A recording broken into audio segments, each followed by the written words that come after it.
नमस्कार दोस्तों, आज हम एक बहुत इम्पॉर्टेंट टॉपिक के बारे में बात करेंगे और ये टॉपिक कहाँ से आया मैं पहले आपको वो बताता हूँ। अभी मैं रिसेंटली एक व्यक्ति से मिला जिसने मुझे बताया कि उसको 30 तारीख को सैलरी आती है और वो कई बार 30 को ही या 31 तारीख को अपने पैसे अपने डीमैट अकाउंट में ट्रांसफ़र करके शेयर्स परचेज करता है। और जब उसको कोई उसके मंथली एक्सपेंसेस जैसे कि उसको कुछ घर का कुछ उसको खर्चा निकालना है या बच्चों की फीस जमा करनी है तो वो अपने शेयर्स को बेचकर वहाँ से अपने एक्सपेंसेस को मीट आउट करता है। तो मुझे ऐसा लगा कि जैसे ये कर रहे हैं ऐसे हो सकता है कि और भी लोग इस तरीके से प्रैक्टिस करते हो, जिसको मैं मानता हूँ कि बहुत गलत प्रैक्टिस है।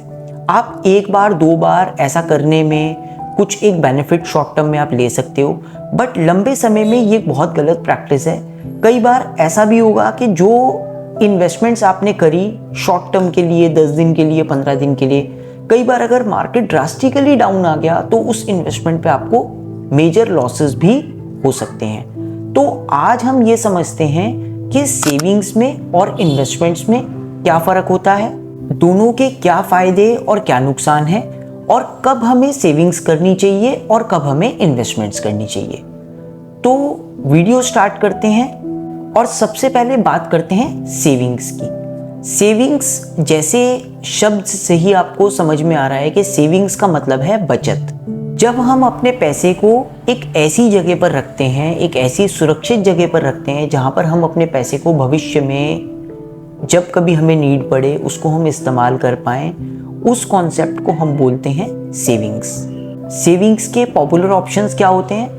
जैसे हम अपने बैंक में कुछ पैसा रखते हैं या हम एफडीज में कुछ पैसा रखते हैं, या जो पैसे हमारी पॉकेट में हैं, हमारे घर में जो पैसे रखे हुए हैं, वो पैसे सेविंग्स में कंसीडर किए जाते हैं। इन पैसों को हम तब यूज़ करते हैं जब हमें कुछ रिक्वायरमेंट होता है, जैसे हमारे मंथली एक्सपेंसेस हैं उसके लिए हम इन पैसों को यूज़ करते हैं। कुछ हमें इमरजेंसी आ गई उसके लिए हम इन पैसों को यूज़ करते हैं। तो ये पैसा जो भी हमारे बैंक में है, हमारी एफडी में है, या जो पैसा हमारे पास में है, वो पैसा सेविंग्स में कंसीडर होता है।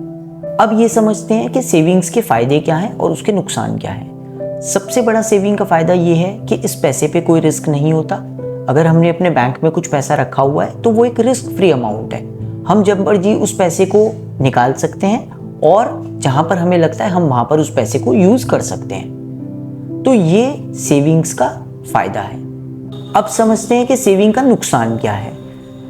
जो भी पैसा हम सेविंग्स अकाउंट में रखते हैं उस पर हमें बहुत ही कम इंटरेस्ट मिलता है, और अगर वो पैसा लंबे समय तक हमारे सेविंग अकाउंट्स में पड़ा रहे तो इन्फ्लेशन की वजह से उस पैसे की वैल्यू डाउन आ जाती है। फॉर एग्जाम्पल, आपने अपने सेविंग अकाउंट में 10,000 रुपीज़ रखे, उस पर आपको जो इंटरेस्ट मिला वो 2 to 3% मिला।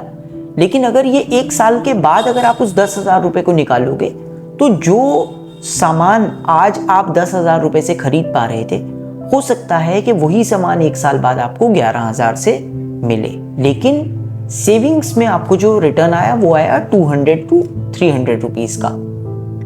तो ये सेविंग का एक डिसएडवांटेज है। तो ये तो बात हुई सेविंग्स की। अब हम बात करते हैं इन्वेस्टमेंट्स के बारे में। तो इन्वेस्टमेंट्स, जैसा कि आपको इन्वेस्टमेंट शब्द से ही समझ में आ रहा होगा, इन्वेस्टमेंट्स का मतलब है निवेश। अपने पैसे को किसी ऐसी जगह पर डालना जहां पर अगले कुछ समय के बाद आपको वो पैसा बढ़कर मिले, उस कॉन्सेप्ट को बोलते हैं इन्वेस्टमेंट्स।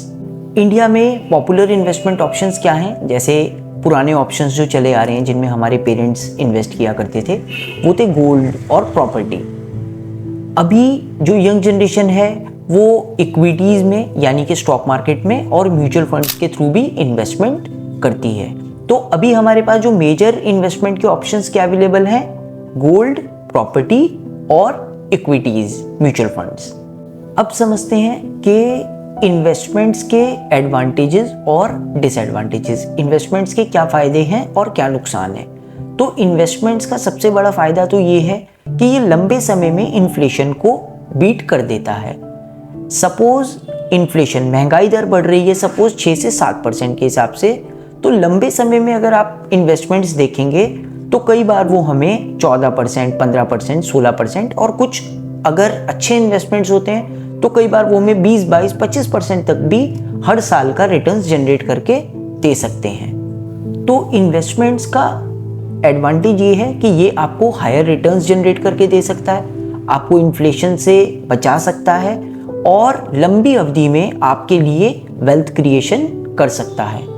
तो आपने देखा होगा कि जिनके पेरेंट्स ने अपने समय में प्रॉपर्टीज़ में इन्वेस्ट किया, आज के समय में उन लोगों के पास, उनके बच्चों के पास एक बहुत अच्छा वेल्थ क्रिएट हो गया है, क्योंकि वो जो कंपाउंडिंग हुई, उससे जो रिटर्न्स जनरेट हुए, उसकी वजह से किसी ने अगर 1 लाख रुपीज़ की भी प्रॉपर्टी खरीदी तो आज कई बार वो 10-10 करोड़ रुपए तक प्रॉपर्टी का रेट बन गया। लेकिन उन्होंने उसके लिए समय दिया, रिस्क लिया और अपनी इन्वेस्टमेंट्स को होल्ड करके रखा। अब बात करते हैं कि इन्वेस्टमेंट्स का डिसएडवांटेज क्या है। तो सबसे बड़ा डिसएडवांटेज है इन्वेस्टमेंट्स का, वो ये है कि इसमें रिस्क होता है, इसमें लिक्विडिटी क्राइसिस होती हैं। मार्केट की वजह से, मार्केट जो फ्लक्चुएशंस होते हैं उसकी वजह से जो प्राइसेस होते हैं वो अप डाउन होते हैं। तो रिस्क का एक एग्जांपल के तौर पे मैं आपको बताता हूँ। सपोज मान लीजिए किसी व्यक्ति ने एक प्रॉपर्टी में इन्वेस्ट किया, तो आपने देखा होगा कि अगर वो व्यक्ति प्रॉपर्टी में जब इन्वेस्टमेंट कर रहा है तो हो सकता है कि जिस चीज़ में वो इन्वेस्ट करना चाहता है वो उसको 50 लाख रुपीज़ में मिल रही है। बट अगर वो सेम टाइम पे अपनी चीज़ जो उसके पास ऑलरेडी होल्ड है, जिसकी मार्केट वैल्यू बायर के लिए 50 लैक्स है, अगर जो ऑलरेडी होल्ड करके बैठा है अगर वो उसको बेचना चाहे तो हो सकता है कि उसको 40-45 लाख रुपीज़ मिले। तो ये लिक्विडिटी का एक रिस्क है कि कई बार बायर और सेलर में इतना डिफरेंस आ जाता है कि जो चीज़ आप खरीदना चाह रहे हो वो आपको मिलेगी 50 लाख की, लेकिन जब सेम चीज़ अगर आप सेम टाइम पर बेचना चाहोगे तो वो आपकी बिकेगी 40 लाख रुपीज़ की। तो इन्वेस्टमेंट में ये एक रिस्क होता है।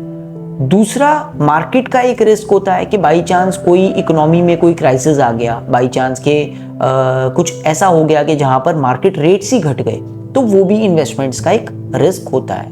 तो इन्वेस्टमेंट्स में अगर हायर रिटर्न्स का पोटेंशियल है तो कहीं ना कहीं उसके साथ में एक रिस्क भी एसोसिएटेड है। तो अब बात करते हैं कि फिर हम क्या करें। अगर हम इन्वेस्टमेंट्स करें तो उसमें रिस्क है, अगर हम सेविंग करें तो उसमें लो रिटर्न्स हैं, तो हमारे लिए क्या बेहतर है। तो सबसे बेस्ट तरीका होता है कि अपने जो इन्वेस्टमेंट्स और सेविंग्स के बीच में बैलेंस बनाना।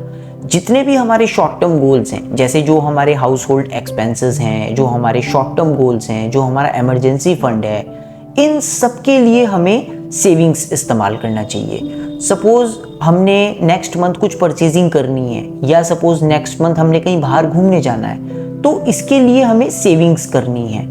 सपोज़ हमारा इमरजेंसी फंड है, हमें हर एक व्यक्ति के पास इमरजेंसी फंड होना चाहिए। किसी को नहीं पता कब उसके साथ कोई मेडिकल इमरजेंसी आ जाए, कब उसकी जॉब पे कोई बात आ जाए, कब उसके बिजनेस पे कोई बात आ जाए।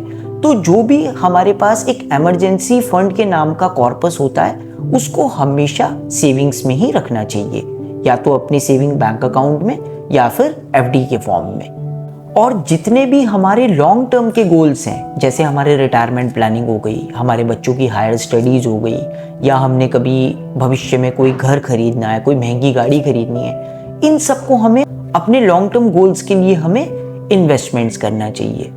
तो इस तरीके से जो अपने शॉर्ट टर्म गोल्स हैं उनके लिए हमें सेविंग्स करना है, और जो हमारे लॉन्ग टर्म गोल्स हैं उनके लिए हमें इन्वेस्टमेंट्स करने हैं। सेविंग्स में और इन्वेस्टमेंट्स में बैलेंस करना इसलिए भी ज़रूरी है ताकि आप अपने शॉर्ट टर्म गोल्स को भी अच्छे से मीट आउट कर पाएँ, और जो आपके लॉन्ग टर्म गोल्स हैं उनको भी आप एक बेहतर तरीके से फुलफिल कर पाएँ। चलिए अब बात करते हैं कि हम सेविंग्स और इन्वेस्टमेंट्स को कैसे स्टार्ट करें। तो सबसे पहले तो आप इसको 2 पार्ट्स में डिवाइड कर सकते हैं। जो भी आपके मंथली एक्सपेंसेस हैं उसका आप एक बजट बनाएं और उस पैसे को आप सेविंग्स में रखें। रिमेनिंग अमाउंट से आप इन्वेस्टमेंट स्टार्ट कर सकते हैं। अगर आप नए हैं तो आप जिस भी आप शहर में, अब वहाँ पर किसी एक अच्छे फाइनेंशियल प्लानर से मिलके आप अपने इन्वेस्टमेंट जर्नी को स्टार्ट कर सकते हैं। इन्वेस्टमेंट के लिए ऐसा ज़रूरी नहीं है कि आपके पास बहुत सारा पैसा ही होना चाहिए। इक्विटी म्यूचुअल फंड्स में एसआईपी के थ्रू आप कम अमाउंट से भी स्टार्ट कर सकते हैं। अब आपको कुछ टिप्स और बेस्ट प्रैक्टिसेस के बारे में बताता हूँ जो आपकी इस सेविंग्स और इन्वेस्टमेंट जर्नी को और आसान और फ़ायदेमंद बना सकता है। तो पहली बेस्ट प्रैक्टिस ये है कि आप जितना जल्दी शुरुआत करेंगे अपनी इन्वेस्टमेंट जर्नी को उतना आपके लिए बेहतर है, क्योंकि इन्वेस्टमेंट्स में हमें पावर ऑफ कंपाउंडिंग वर्क करती है, और हम जितना ज़्यादा समय देंगे अपनी इन्वेस्टमेंट्स को उतने ही हमें ज़्यादा रिटर्न्स आने के चांसेस रहते हैं। दूसरा बेस्ट प्रैक्टिस ये है कि आप अपना एक फाइनेंशियल डिसिप्लिन बनाएं और सेविंग्स का और इन्वेस्टमेंट्स का आप एक रेगुलर हैबिट अपने अंदर डेवलप करें। तीसरी बेस्ट प्रैक्टिस ये है कि आप अपना इमरजेंसी फंड को हमेशा अलग रखें। ऐसा ना हो कि एक नया फ़ोन लॉन्च हुआ तो आप अपने इमरजेंसी फ़ंड को तोड़ के वो फ़ोन ख़रीद लें, या कोई नई गाड़ी लॉन्च हुई तो आप अपने इमरजेंसी फ़ंड को तोड़ के वो ख़रीद लें। ऐसा बिल्कुल ना करें। आप अपने इमरजेंसी फ़ंड को हमेशा अलग रखें और उसको तभी यूज़ करें जब आपको सच में ही कोई इमरजेंसी आ गई है। चौथी बेस्ट प्रैक्टिस ये है कि आप हमेशा अपने इन्वेस्टमेंट्स को डाइवर्सिफाई करके रखें। अगर आप सिर्फ म्यूचुअल फंड्स में ही जा रहे हैं तो भी आप कोशिश करें कि आपके पास एक डाइवर्सिफाइड म्यूचुअल फंड हो, और अगर आप बड़ा पैसा इन्वेस्ट कर रहे हैं तो आप कोशिश करें कि कुछ पैसा आप म्यूचुअल फंड्स में रखें, कुछ आप शेयर्स में रखें, कुछ पैसा आप प्रॉपर्टी में रखें और कुछ पैसा आप गोल्ड में रखें। मीन्स कि आप एक ही जगह अपना सारा पैसा इन्वेस्ट ना करें, आप अपने पैसे को डाइवर्सिफाई करके रखें ताकि रिस्क भी आपका मैनेज रहे। तो आज हमने ये सीखा कि इन्वेस्टमेंट्स में और सेविंग्स में क्या फ़र्क होता है, दोनों के क्या फ़ायदे और नुकसान हैं, और कैसे हमें दोनों के बीच में बैलेंस बनाकर अपनी फाइनेंशियल जर्नी को ईजी करना है। Thank you.